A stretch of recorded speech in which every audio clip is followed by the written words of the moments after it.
warahmatullahi wabarakatuh. Perkenalkan, nama saya Hartanti Yuriandina dari Prodi BKPI kelas B angkatan 2022. NIM saya adalah 22381092022. Tujuan saya membuat video ini untuk memenuhi tugas UAS mata kuliah Islam dan Sains dengan dosen pengampu Dr. Maimun SHI MPDI.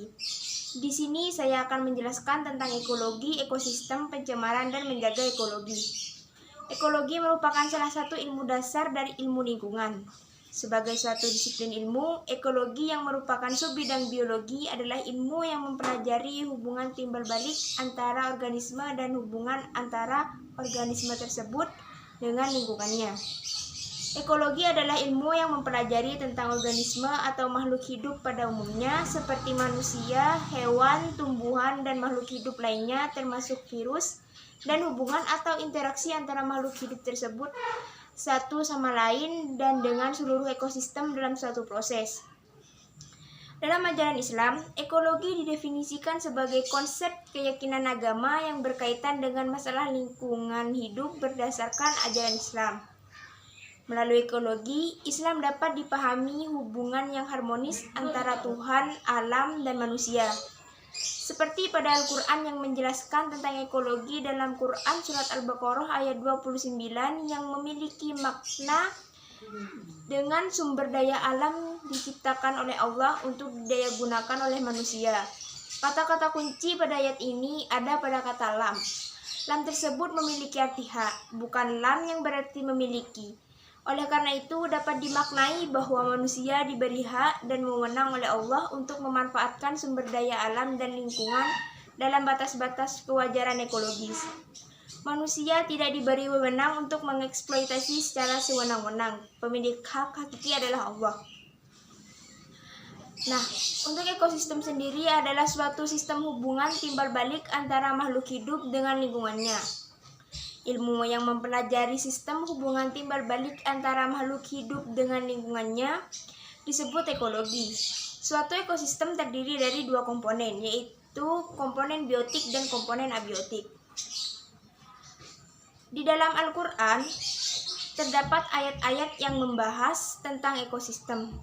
Salah satunya Quran Surat Toha ayat 53 yang memiliki makna bahwa bumi yang mengembang sebagai hamparan kehidupan dapat memudahkan makhluk hidup untuk mendapatkan apa yang mereka butuhkan. Allah menurunkan air hujan dan kemudian membentuk sungai yang mengalir. Air hujan juga dapat menumbuhkan berbagai jenis tanaman. Berbagai bencana terjadi silih berganti akibat kerusakan ekologi yang disebabkan oleh manusia dengan mengeksploitasi lingkungan tanpa memperhatikan kelestarian dan keseimbangannya. Sesungguhnya manusia sebagai khalifah di bumi yang bertugas menjaga kelestarian lingkungan menjadi aktor utama dan menempati posisi sentral dalam kerusakan lingkungan. Dengan keserakahan yang ambisius, manusia mengeksploitasi alam sepenuhnya tanpa menjadikannya objek nilai ekonomi dan kebutuhan hidup yang pragmatis. Nah, keseimbangan lingkungan terganggu oleh dua faktor. Yang pertama, kerusakan internal, yaitu kerusakan yang bersumber dari dalam bumi atau dari alam itu sendiri. Kerusakan yang disebabkan oleh faktor internal sulit dicegah karena merupakan proses alami yang terjadi di alam atau sering disebut sebagai peristiwa alam. Kedua, yaitu kerusakan dari faktor eksternal, yaitu kerusakan yang disebabkan oleh aktivitas manusia untuk meningkatkan kualitas hidup dan kenyamanan hidup. Misalnya terjadinya pencemaran udara, tanah, dan suara akibat peristiwa industri, banjir akibat buruknya sistem drainase, kesalahan dalam pemeliharaan daerah aliran sungai, dan dampak perusakan hutan, penebangan pohon, tanah longsor, dan sebagainya. Dari sudut pandang Al-Quran, perusakan lingkungan alam adalah dosa yang setingkat di bawah dosa menentang Allah dan Rasul-Nya. Tergantung pada tingkat kerusakan alam yang ditimbulkan, tindakan ini dihukum dengan kematian, penyaliban pada tangan dan kaki, atau pembuangan dan ancaman hukuman yang sesuai di akhirat.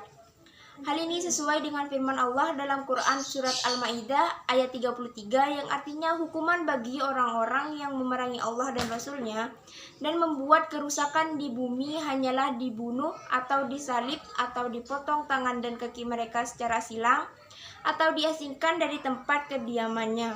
Yang demikian itu kehinaan bagi mereka di dunia dan di akhirat mereka mendapat azab yang besar. Nah, dalam menjaga lingkungan, Al-Quran telah memilih orang-orang untuk bertanggung jawab di muka bumi sebagai khalifah. Khalifah terdiri dari kekuasaan yang dianugerahkan Allah, makhluk yang diserahi tugas dan wilayah pelestarian.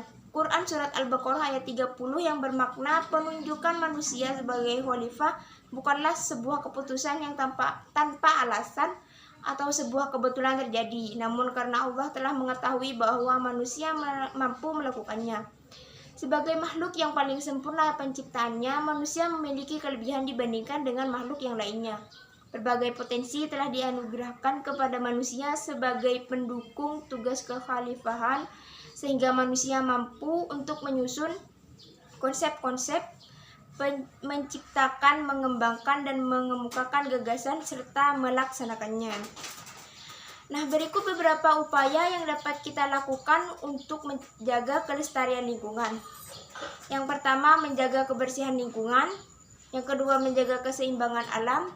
Yang ketiga, menanam pohon untuk penghijauan atau reboisasi. Yang keempat, mengelola dan memanfaatkan lahan mati atau kosong. Dan yang terakhir atau yang kelima, memelihara dan melindungi hewan. Sekian penjelasan dari saya, kurang lebihnya mohon maaf. Wassalamualaikum warahmatullahi wabarakatuh.